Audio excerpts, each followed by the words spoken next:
tu le veux, tu peux me purifier. Elle n'enlève de rien cette prière du lépreux. En fait, elle est exceptionnelle. Et je voudrais que nous la goûtions un peu ensemble. À charge pour chacun, ensuite d'en tirer pour lui-même les fruits que le Seigneur lui inspirera. Un lépreux. Pour la loi de Moïse, nous l'avons entendu dans la première lecture, pour la loi de Moïse, la lèpre et le mot englobe toutes sortes de maladies de peau. La lèpre, c'est bien plus qu'une maladie. À cause de la contagion, le lépreux était tenu à l'écart, exclu des maisons, et il est de surcroît déclaré impur. Et l'accès au temple, donc à la maison de Dieu, lui est interdit. Donc quelqu'un à fuir. Et tant que dure sa maladie, quasiment excommunié. Eh bien, que demande ce lépreux à Jésus?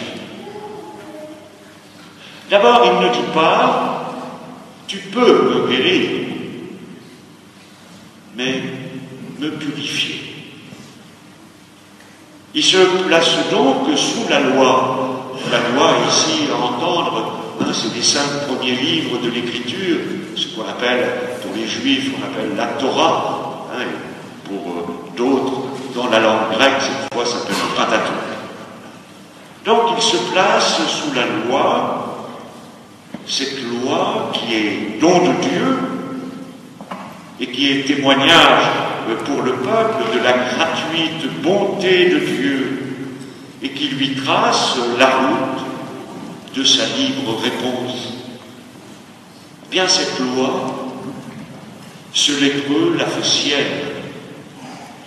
Et c'est là qu'il prie pour demander sa réintégration parmi ses frères. Alors bien sûr, il espère sa guérison. Mais ce qu'il exprime davantage, c'est que lui soit restitué son droit à la maison du Seigneur et que son handicap ne lui interdise plus la louange. En même temps, bien, cette loi, il la transgresse. Il la transgresse en s'approchant de Jésus. Alors, il en appelle, au-delà de la loi, à la bonté gratuite de celui qui lui a donné la loi, et dit non pas « si tu peux », mais « si tu veux ».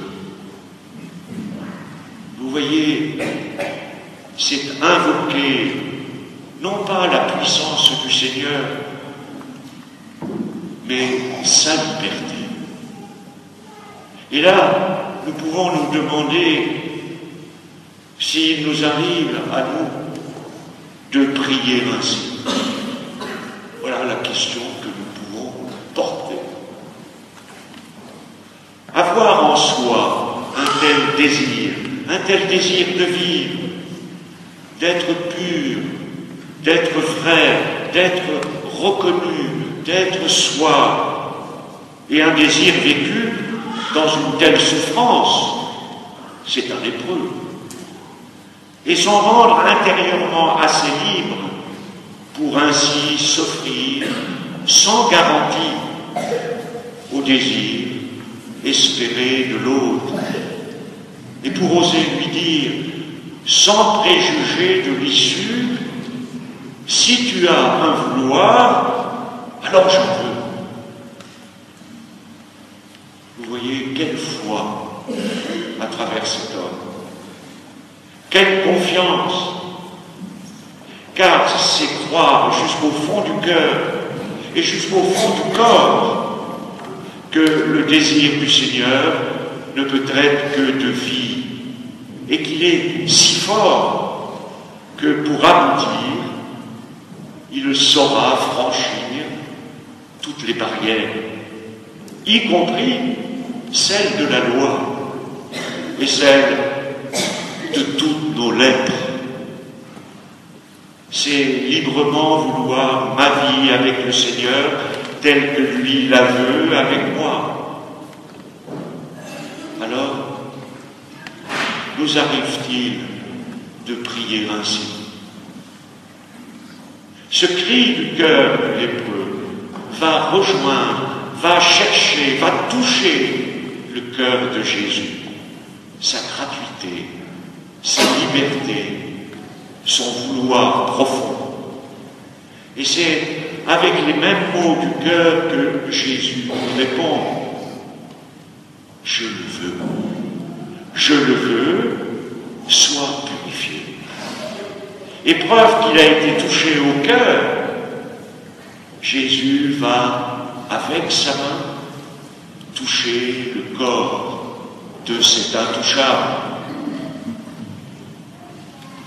Oui, mais se parler, c'est encore rester à distance. Pour Jésus, ce n'est donc pas suffisant que le lépreux se soit approché pour dire le malheur de son corps, le malheur de son cœur. Mais cet homme ô combien blessé, cet homme ne peut pas faire plus que de s'approcher de son Sauveur. Jésus seul peut abolir la distance. Alors, Jésus le toucha. Notez que c'est une bonne chose qu'en français, dans notre langue, qu'en français, les mots de toucher ou encore les mots de tact parlent à la fois du corps et du cœur. Et Jésus, lui aussi, enjambe la loi, va au-delà d'elle pour rejoindre dans son impureté même ce lépreux que la loi a fait impur. Ce toucher, ce contact, ce corps à corps, cette caresse du lépreux est en vérité un cœur à cœur. La communion de deux vouloirs, la communion de deux désirs, dans la même confiance, faite à Dieu dans le même esprit. Cette communion vivifiante se manifeste à deux signes visibles et vérifiables. D'abord, le contact est contagieux. La santé et la sainteté du corps de Jésus guérissent, purifient et sanctifient le lépreux tout entier, intérieur et extérieur. Et puisqu'ils ne font plus qu'un, ils s'échangent leur place. Le lépreux purifié s'en va proclamer la bonne nouvelle, tandis que Jésus, dit saint Marc, se retrouve interdit de séjour et mis à l'écart comme un lépreux. En effet, sans le savoir sans doute, le lépreux, en formulant sa prière, s'est mis au diapason de celle que Jésus fera à Gethsémani. En effet, quand l'heure sera venue pour lui de s'exposer à son tour, et non sans lutte, s'exposer à son tour devant Dieu son Père, le sort de son corps et de tout lui-même. Il dira, Jésus dira aussi, si tu veux, Père, mais comme tu veux, et comme tu veux, je veux.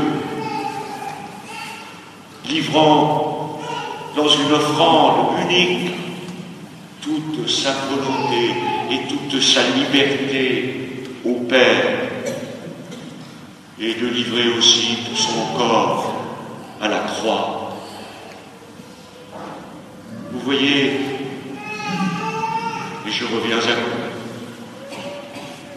à force de dire corps du Christ dans la liturgie ou dans le langage spirituel, bien nous pourrions en oublier que c'est d'abord un corps d'homme, fait de chair et de sang, des mains, des pieds, une peau, et que ce n'est pas symboliquement que ce corps a été torturé, ses mains et ses pieds percés, cette peau déchirée, mais parce que ce corps est celui du Fils, et parce que le Fils est en totale communion de volonté avec le Père de qui il reçoit tout pouvoir dans l'Esprit, parce qu'il n'y a en lui aucune faille entre l'intérieur et l'extérieur, et qu'il est établi dans une transparence, une vérité parfaite de tout l'être. Eh bien, en tout cela, le Seigneur peut nous donner son corps en nourriture, comme étant tout lui-même pour nous et pour Dieu, son Père. Alors, s'il est peu que nous puissions nous savoir, ce corps du Christ, nous allons le recevoir.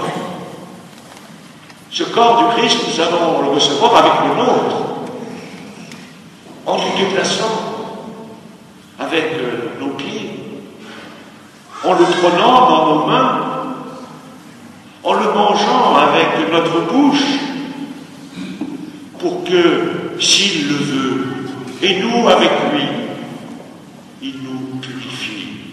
Il nous purifie dans ce contact de corps et de cœur, où il nous touche tout entier. Corps du Christ, purifie-moi. Corps du Christ, sauve-moi. Alors, quand est-ce que nous prions ainsi?